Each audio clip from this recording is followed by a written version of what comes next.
The Cardinals are now on the clock.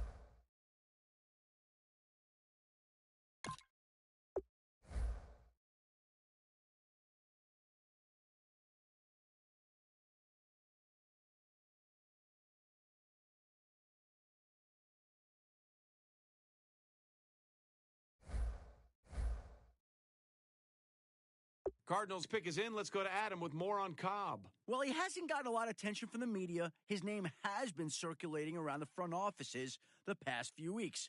To find out why, I spoke with Matt Miller. He told me his performance at the Combine caused them to go back and look at his game film one more time. And what they found was his team made a scheme change in his final season that forced him to shift to a new role he wasn't exactly comfortable in.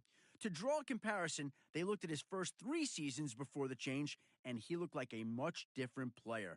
The speed and level he played at matched what they saw him do back at Indy. He rose up draft boards across the league, and they're very lucky to have picked him up before anyone else could.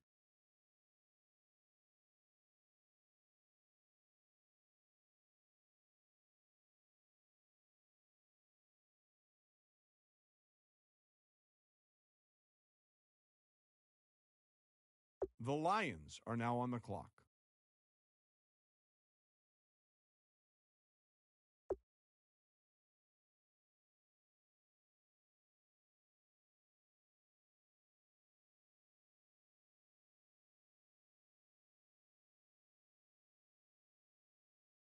The Giants are now on the clock.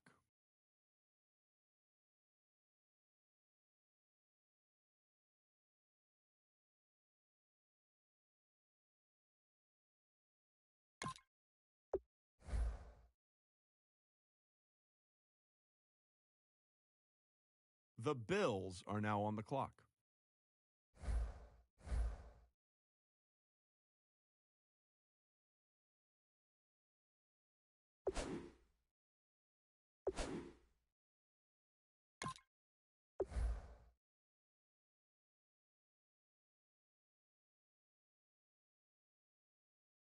The 49ers are now on the clock.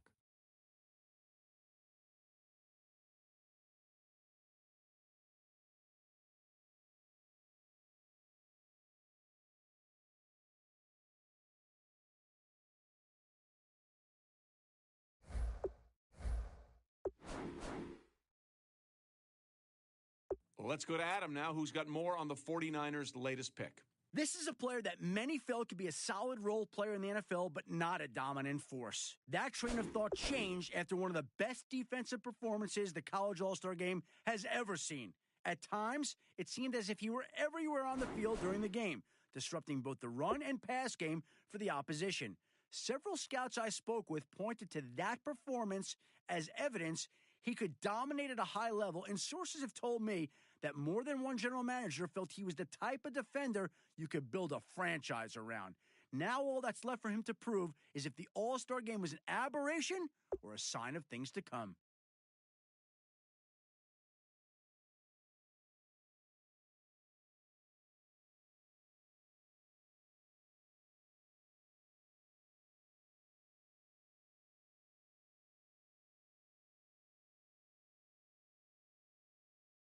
The Browns are now on the clock.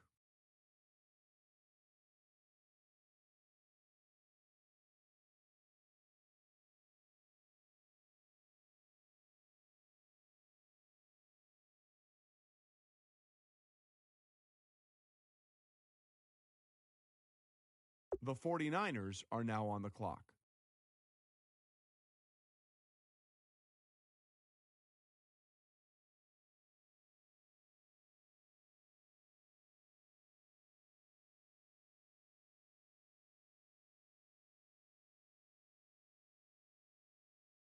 The Chargers are now on the clock.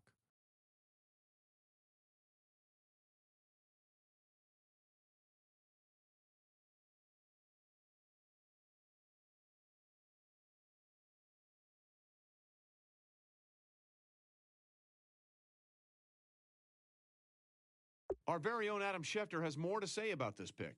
Matt Miller told me to look at a certain stat in regards to this defensive back, and that's average number of targets in a game. Not surprisingly, you see that number start to fall each week. He was a master of the bait and switch early in the year, on track to break records midway through the season. Eventually, quarterbacks gave up altogether trying to throw the ball in his direction, essentially taking away a receiver on every play. There's going to be an adjustment period now that he's in the NFL, but he certainly has the potential to be a shutdown defender for this team in the future.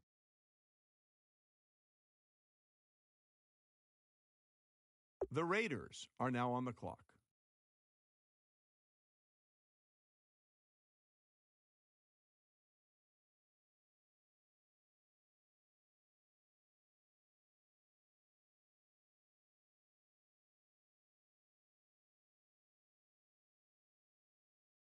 The Seahawks are now on the clock.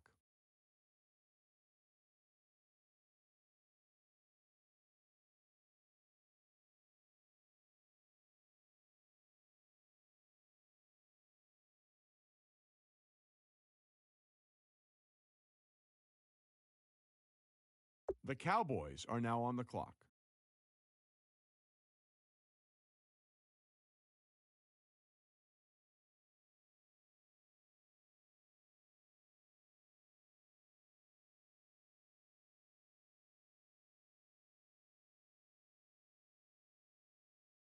All right, now that the pick's in, let's go to Adam. Adam, what can you tell us about this guy? He came to his pro day looking a little bit slimmer than he was at the combine. That weight loss seemed to help as he ran a faster 40 and 3 cone drill than he did at the combine. However, he turned in fewer reps on the bench and had less of a burst in his vertical. While he was able to gain some speed, it came at the cost of some of his strength. Now that he's on a team, they'll work with him to make sure he's at an ideal playing size for his role on the line.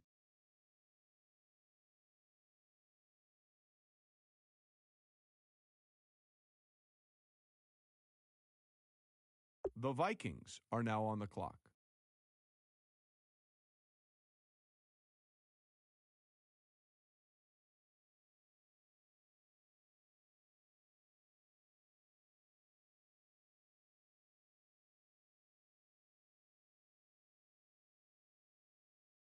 The Colts are now on the clock.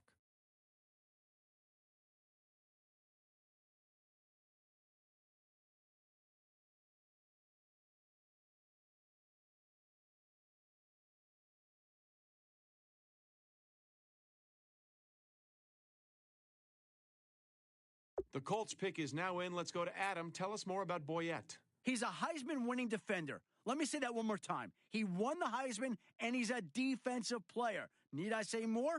You can imagine how well he played this season to win the biggest award in college over several offensive playmakers. The trophy was well-deserved, and according to Matt Miller, he projects really well as a defender in the NFL. I think this is a home run pick, and it's great to see a defender get some well-deserved recognition.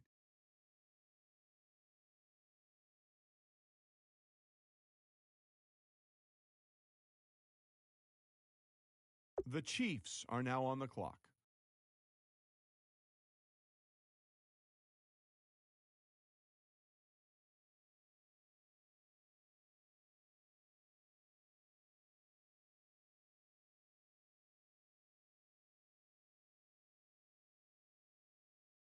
The Buccaneers are now on the clock.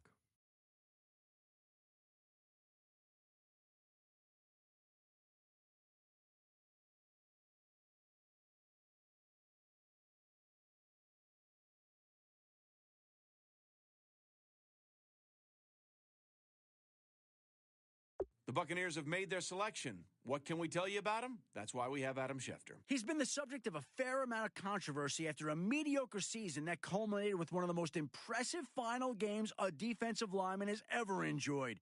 Critics claim he was the beneficiary of a tired offensive line, while his proponents cite an incredible swim and rip move that complement a powerful bull rush as the recipe to his success. If he struggles in the NFL and proves his critics right, it'll be interesting to see how much patience his new team has to watch him develop before moving in a different direction. Now that the Jets have made their pick, let's go to Adam Schefter to hear more about him. A high-flying, hard-hitting defensive back, he was the subject of much criticism earlier this year, after being unable to put together consistent performances week to week. Consistency doesn't even do the roller coaster of emotions he went through justice. A better description may have been puzzling. After turning in an exceptional performance in week 1 with 2 picks, he was downright terrible in week 2, being burned for 3 touchdowns. Week 3 saw him force a fumble and return it for a touchdown, and then week 4 saw him get beat on plays that led to critical scores and a close loss. The pendulum continued to swing both ways throughout the entire year, prompting one scout I spoke with to nickname him the Enigma. This pick could have a huge upside, providing this coaching staff has the patience for him to develop into a much more consistent player.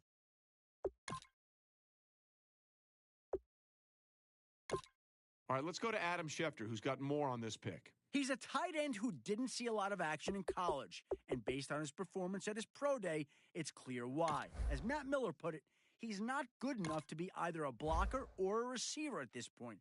And if that's true, then we'll see how the coaches decide to use him through training camp in the preseason.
Adam, what can you tell us about that last pick? He had an average day at the combine, but something a few different scouts pointed out was his lack of speed in the 40.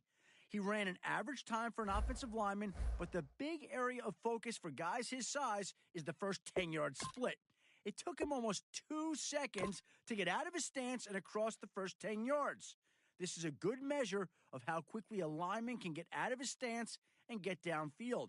Looking at what he did at Indy, there's some concern as to how fast he can get to the second level while run blocking. This is an area where improvement can be difficult, but we'll see how he does it for his team.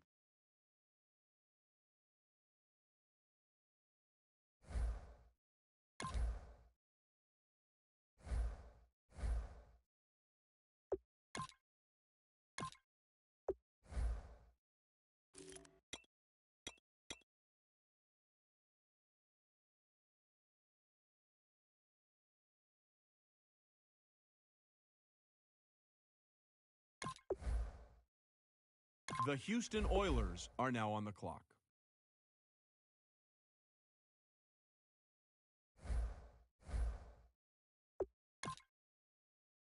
All right, team is now off the clock. Adam Schefter, can you tell us about their newest player? Once thought of as a top 3 offensive line pick in the draft, a series of poor performances that saw him miss several routine blocks and surrender multiple sacks had most scouts losing interest. Ross Tucker felt that he simply fell into some bad habits with his footwork, citing a lack of focus that sometimes happens when a young kid with talent begins reading his own press clippings and becomes enamored with where he'll land in the NFL. Tucker may have been onto something regarding him reading the press clippings. After seeing reports of his draft stock slipping, he put on a performance at the combine that turned many ahead. Not often are you granted a second chance, and that's exactly what he's received by being drafted. His new team is hoping he'll make the best of it. Pick's been made. Let's go to Adam Schefter to hear more about the player. While he showed potential in school, he turned in one of the weakest performances of the defensive lineman at the All-Star game. Anytime he was on the field, they lost the battle in the trenches, giving up rushing yards and giving the quarterback plenty of time in the pocket.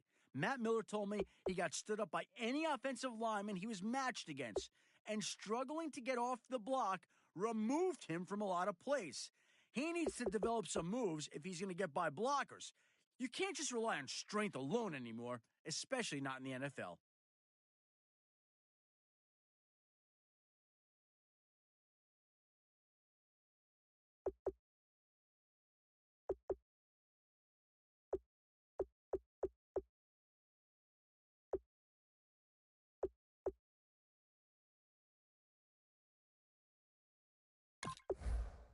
The Houston Oilers are now on the clock.